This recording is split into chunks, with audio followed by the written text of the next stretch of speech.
Bienvenue dans ce tutoriel qui concerne les magnétos en aviation légère. Au menu, 2 minutes d'histoire pour la culture générale, nous verrons la dynamo, puis le fonctionnement de la magnéto, et enfin, nous verrons pourquoi les magnétos font l'objet de tests. C'est en 1831 que le Britannique Michael Faraday fait tourner un disque de cuivre dans un champ magnétique. Les électrons du cuivre réagissent et produisent une force qu'il identifie, c'est l'induction électromagnétique. L'exploitation de cette découverte va susciter beaucoup d'intérêt à travers le monde.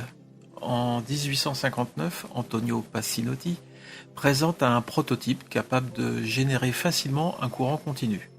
Nous distinguons sur la photo de gauche les bobines de cuivre qui remplacent le disque de Faraday. Les deux aimants sont placés de part et d'autre de la roue qu'ils tournent grâce à une manivelle. C'est une dynamo. L'éclairage est à l'époque l'innovation la plus attendue. C'est le Belge Zenob Gramme qui, sur le principe du procédé de Passinotti, propose une solution à une échelle intéressante. Il s'est associé au Français Hippolyte Fontaine, qui lui découvre la réversibilité de la dynamo. Pour faire simple, vous mettez sous tension une dynamo, elle se transforme en moteur électrique. En 1882, Thomas Edison s'attaque à l'éclairage de ville au courant continu. Les photos montrent la taille des infrastructures avec ces énormes dynamos, capables d'alimenter seulement 1200 lampes. Le courant continu se transporte très mal et nécessite l'installation rapprochée des centrales. Le projet n'est financièrement pas viable, il sera stoppé. 55 ans après Faraday, Nikola Tesla reprend le concept de la dynamo et développe l'induction électromagnétique par courant alternatif. C'est beaucoup plus puissant et ça n'offre qu'une faible perte au transport. Nikola Tesla sort vainqueur de cette guerre des courants. Arrêtons-nous 2 minutes sur la dynamo. Vous connaissez la dynamo bouteille, son petit nom venait de sa forme de bouteille. Elle produisait un courant continu pour nous éclairer la nuit en vélo. Je vous propose de regarder maintenant à l'intérieur. On y trouve en bleu un aimant solidaire du galet supérieur, lui-même en contact avec le pneu. Disposé autour de l'aimant, une cage en fer, ici représentée en noir, et le tout est maintenu et isolé dans la bouteille. Enfin, une bobine de cuivre au voisinage du champ magnétique de l'aimant. Il ne reste plus qu'à relier les fils à la lampe. La rotation du pneu entraîne le galet et par conséquent l'aimant. Le champ magnétique tournant produit une induction dans la bobine. Le courant continu ainsi généré alimente la lampe. Notez qu'un seul pôle de l'aimant produit l'induction magnétique. Le deuxième pôle ne sert à rien. Notez également que si le vélo roule en marche arrière, la polarité du courant continu s'inverse, mais permet toujours l'allumage de la lampe.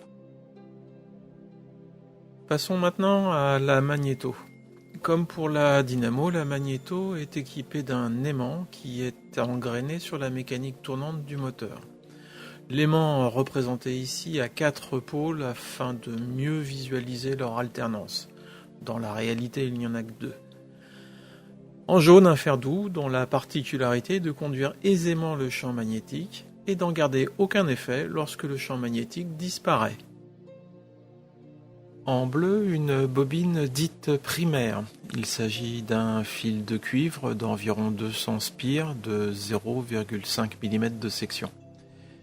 Une deuxième bobine de plusieurs milliers de spires dont la section est d'environ 0,02 mm, c'est le secondaire. L'association primaire-secondaire constitue un transformateur de courant, dont la performance est dépendante du ratio nombre de spires et sections de fil. Le tout est judicieusement relié à la masse. Lors de la rotation de l'aimant, le champ magnétique induit un courant dans le primaire. Le primaire induit un courant dans le secondaire. La transformation augmente la tension de sortie. L'alternance des pôles de l'élément inverse le sens de l'induction, c'est le courant alternatif.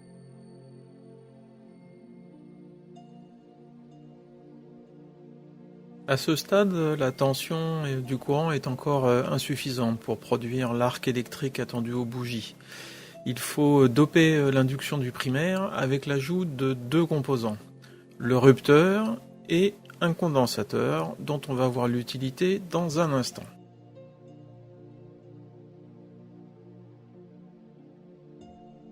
Suivons le cheminement du courant jusqu'aux bougies.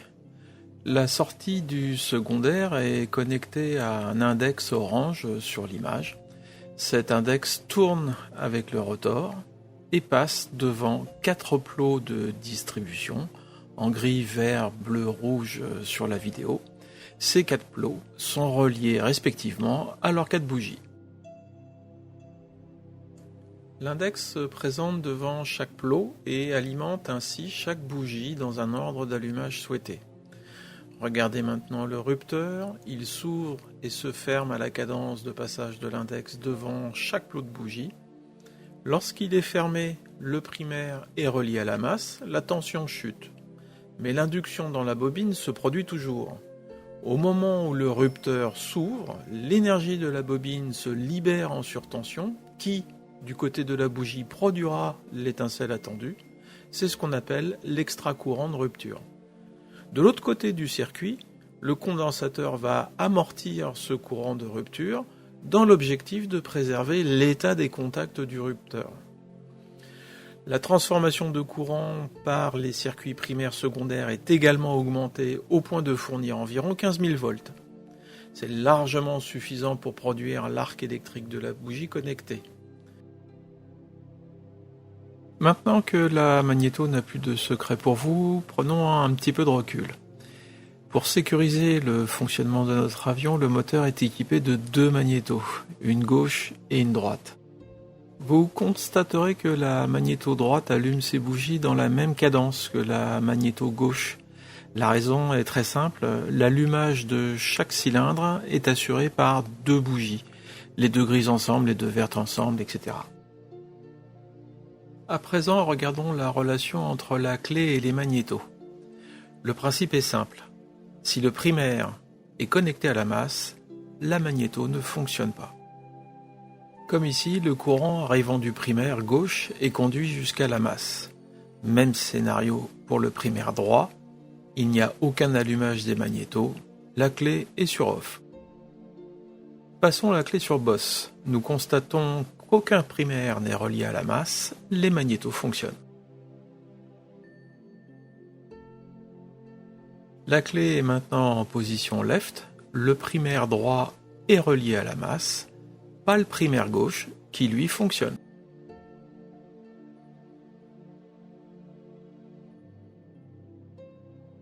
Enfin, si la clé est sur right, le primaire droit n'est pas à la masse, donc il fonctionne. Ce n'est pas le cas du magnéto gauche qui, lui, est relié à la masse.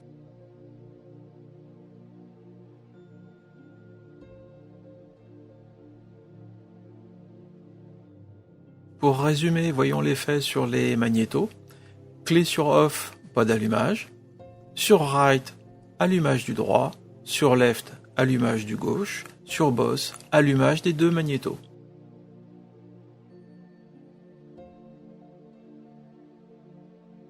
Passons aux essais du moteur et commençons par l'essai au point d'attente. Nous sommes à 1700 tours minute, la clé est sur boss et les magnétos fonctionnent. La clé est positionnée sur left, la magnéto droite est coupée. Nous constatons une baisse de 100 tours minute du régime moteur. Je vais y revenir dans quelques instants. En repassant sur boss, nous récupérons nos 1700 tours minute, les 2 magnétos fonctionnent. Même réponse pour le passage en right, la magnéto gauche ne fonctionne pas. Pour finir ce test, nous repassons sur boss et nous allons voir le cas d'une panne. Repassons la clé sur right, la bougie droite verte ne fonctionne plus. La chute du régime est beaucoup plus marquée que la normale.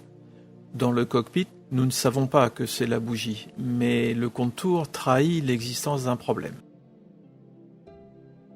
En résumé, un écart significatif de régime entre la magnéto gauche et la droite révèle une anomalie d'allumage. Il est préférable de retourner au parking et d'en parler à une personne qualifiée. Je vous propose maintenant de voir la cause de cette perte de tour systématique. La réponse se trouve dans le moteur. Sur cette vue, le cylindre numéro 4 est ouvert. Nous distinguons en noir le piston, nos deux bougies connectées à leurs magnétos respectives. La soupape d'admission est en bleu, la soupape d'échappement en rouge. Nous avons maintenant le détail des 4 temps du moteur.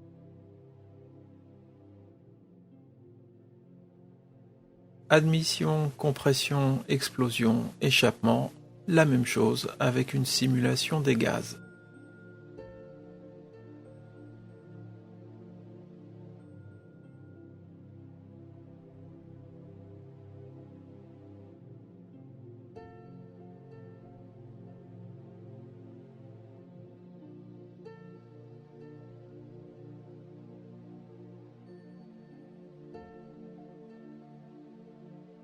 L'intérêt de visualiser les gaz est de comprendre le travail des deux bougies.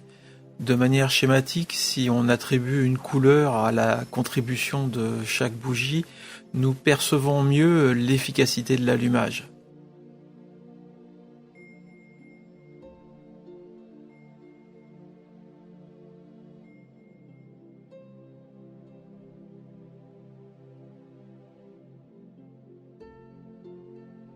En coupant une magnéto, cette efficacité diminue un peu. Certes, l'explosion est complète, mais il y a une petite baisse de la performance, dont l'effet se constate avec la perte d'environ 100 tours minute.